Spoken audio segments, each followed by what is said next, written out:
Why is it that some people stick with their habits, whether it's exercising, having sufficient sleep, eating well, or building a business consistently, while most of us struggle to stay motivated? How do we design habits that pulls us in rather than fade away after a week or two?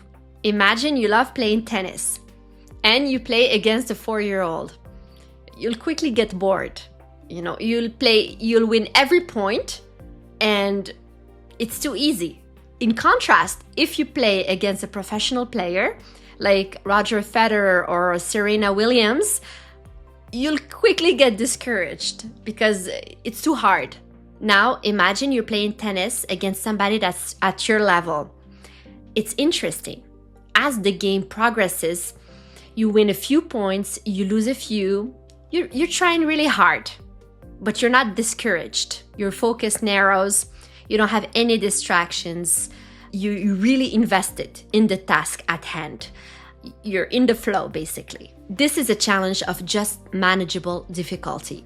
It's a prime example of the Goldilocks Rule. I first learned about the Goldilocks Rule in the book Atomic Habits by James Clear. The Goldilocks Rule states that humans experience peak motivation when they're working on tasks that are just at the edge of their abilities. They're not too easy, not too hard, just the right level of difficulty. So how is this applicable to us? It's that when you're trying to start a new habit, you have to keep it as easy as possible. And the trick is that you have to be able to stick with it even when conditions are not right.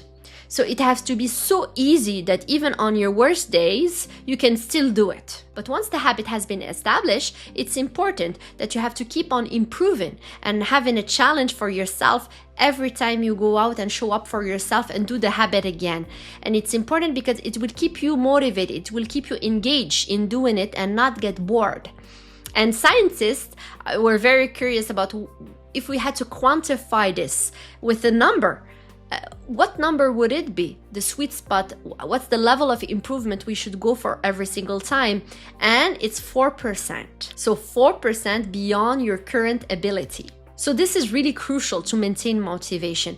Of course, in the real life, we don't really know what 4% is, but you have to know when the next step or the next improvement is too far stretched for you. And this is a recipe for disaster. And this is why people quit and they get demotivated. You have to be willing to find that next 4% improvement for yourself, what it looks like. For instance, one of my clients I have been working with last week, the coaching session was about how she can improve on her next YouTube video. And we talked about how she can next time use a mic. Or she was filming with her camera. It was maybe next time on the next video, she could use a proper camera or either one. Now, putting in place those two improvements at the same time for the next video, maybe it's a bit too much. So we chose that she would work on the mic because the mic is having a microphone and the quality of the audio is more strategic for doing YouTube videos. So this is an example of how it could look like in the real life and be okay with it. So you have to be strategic about the improvements you are making towards your goal and not try to improve everything at the same time. So intentional improvement requires a delicate balance. You have to be constantly looking for challenges that push you to your edge while keep on making progress so that you stay motivated. And you always have to be looking for that novelty that keeps you going and not get bored, because novelty, it's exciting, diversity, because boredom is very dangerous to success. Boredom might perhaps be the greatest threat to success and not failure like most people think. So now you could ask yourself, where in my life I have been given up too soon, where I was not persistent.